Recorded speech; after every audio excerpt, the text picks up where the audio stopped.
Queridos hermanos, este día miércoles hemos escuchado la palabra de Dios a partir del Evangelio de San Marcos en el capítulo 12, versículos del 18 al 27.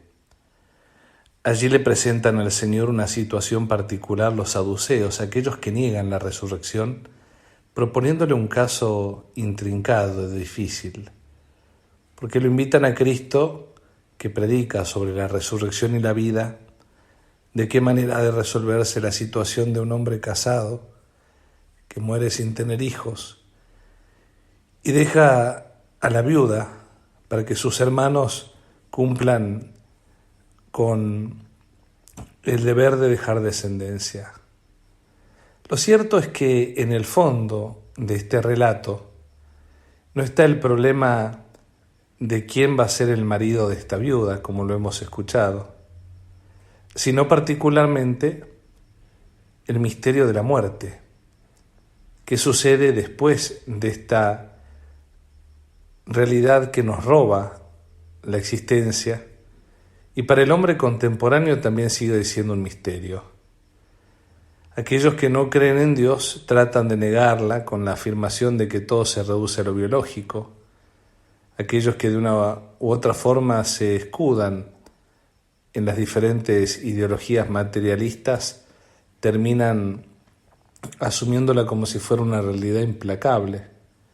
Algunos en el ámbito de la filosofía han considerado incluso que tomar el camino de la muerte es un escape de este mundo y de la realidad que nos aprisiona.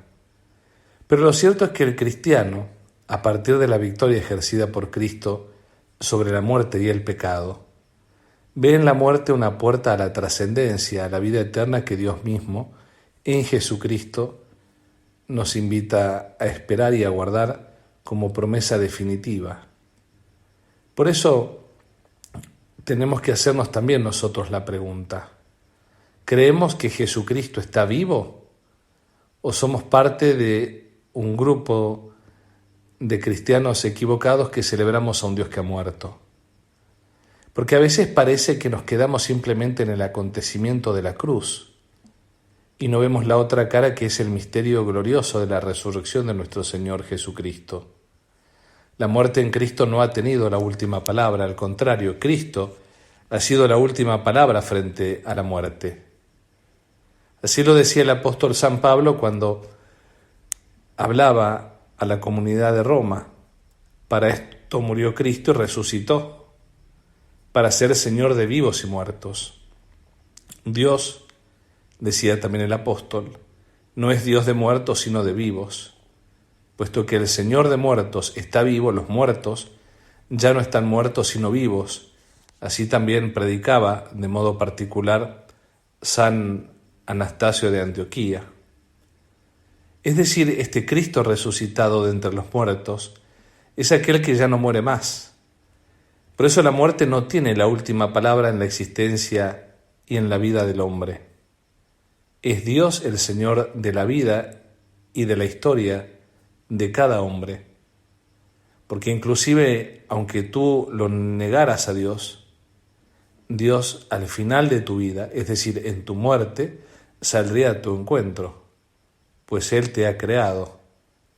Él es el que a lo largo de tu vida te ha buscado y al final de la muerte te encontrará para hacerte la última pregunta: si estás con Él o si estás contra Él. Por eso, conmemorar cada día la resurrección de Cristo, la victoria de Cristo sobre la muerte y el pecado, no es otra cosa que proclamar la gloria de Dios y la luz que Dios derrama sobre este misterio. De tal manera que no caigamos en las trampas contemporáneas de aquellos que piensan erróneamente el fin de la existencia humana desde la fatalidad o desde un simple proceso biológico. Porque si fuera así, ¿para qué esforzarse en prolongar la vida si de una forma u otra vas a morir? Qué triste resulta pensar que si todo es simplemente materia, ¿para qué cuidar el cuerpo que después se derrumba? Inversiones baratas o inversiones caras en algo que tarde o temprano se corrompe.